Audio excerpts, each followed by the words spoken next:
So, hello guys! Welcome back to my channel. So, for today's video, mag-unboxing naman po tayo guys. Dahil malapit na po yung Valentine's Day. Ayan, may regalo na naman ako kay Cutie Pie. So, actually guys, palagi talaga ako bibigyan ng watch during Valentine's Day.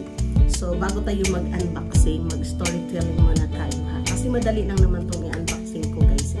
So, mag-storytelling muna tayo. So, last 5 years ago, during Valentine's Day, ito yung regalo ni Cutie Pie sa akin guys. Lahat pa talaga ito nakapak. So, last 5 years pa ito guys. I think, yeah, 2019. Anyway, nandito pa yung, yung picture sa pagbili ko. Nandito pa sa paper. So, ito guys yung BBG.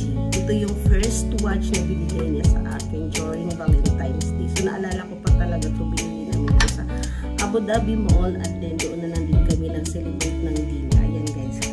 Kumplito pa talaga ito lahat guys. Ayan. Pero parang nafe-fade na din yung kulay niya na pinky. Kasi yung niraragid ko ito guys is ito pa yung ano guys kung kailan ito nabili. So from Casio. Yeah.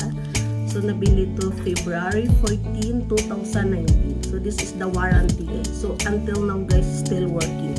So imagine magpa 5 years na to this coming February 14. So how many days counting na lang. So lahat guys kumpleto pa to dito. Pati yung ano niya dito sa likod. Kasi pinasok ko talaga dito eh. Ito yung papers niya. Yan, lahat kumpleto to. At saka yung pangalawa nito guys, binigyan din niya ako ng watch. Ito yung smart, Apple Watch, sorry. Ito yung Apple Watch na binili niya.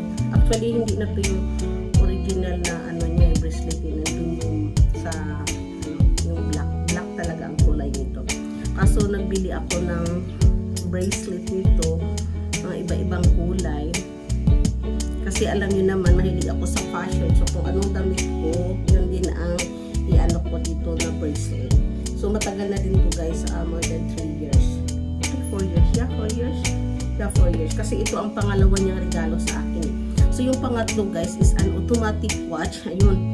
Nakuha ni mama kasi gusto talaga niya. Actually maganda talaga yun guys. Same a gold, tsaka may mga stone dito. May vlog din ako dito yun guys, yung nag-unboxing ako nun. So, at saka bago din niya itong binili sa akin guys. Ito is a silver kasi gusto ko talaga yung silver. Ano din to guys?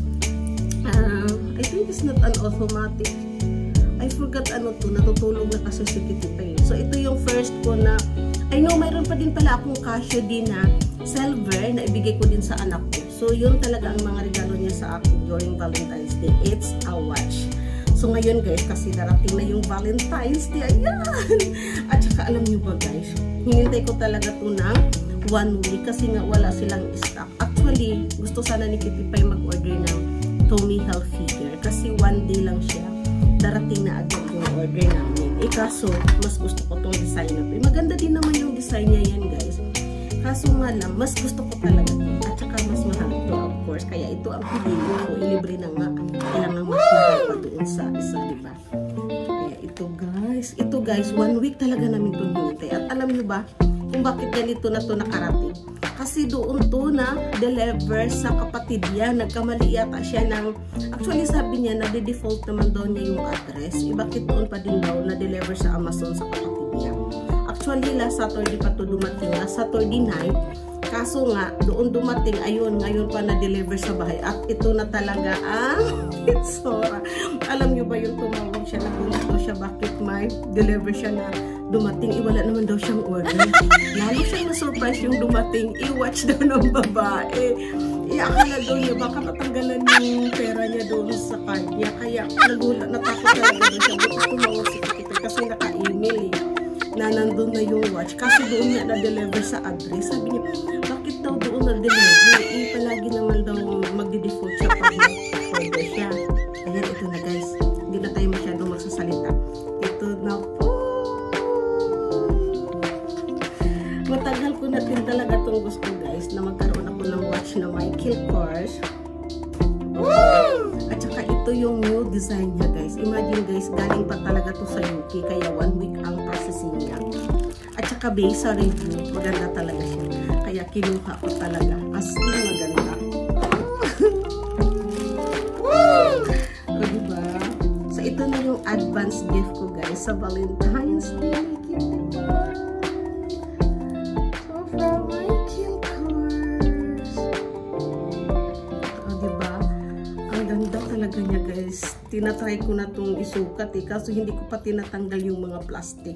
Anyway, sinisit ko na ngayong time Kasi nga ganito na yung dumating sa bahay. Hindi naman daw niya pwede ibalik kasi nga sinira din daw niya. O yan, ito try na natin guys, no? So ito pala yung papers niya guys din. Kaya ikikip ko din to. Kasi itong sa sa iWatch ko guys, talagang hindi ko alam kung saan na yung box. Kasi naglipat kasi kami ng bahay. Kaya na-miss ko na yun. Ayan, ito yung papers niya. See? So, itatry natin to guys kung bagay ba to sa kamay ko. Wow! Ang ganda niya talaga guys, as in. Tsaka maganda yung design Very unique yung design. See? Same siya guys na rose gold. Anyway, is a rose gold. Yeah. Turno din to sa earrings na regalo sa akin ng mother-in-law ko sa India. Last New Year. Rose gold. See? O diba ang ganda? See? I'm too much happy kahit ganito na yung hitsura dumating sa bahay. At least, nakarating pa din. 2 araw pa talaga ulit naghintay ng extension. Ayan. So, that's it for today's video guys. Thank you for watching from Dayan Studio.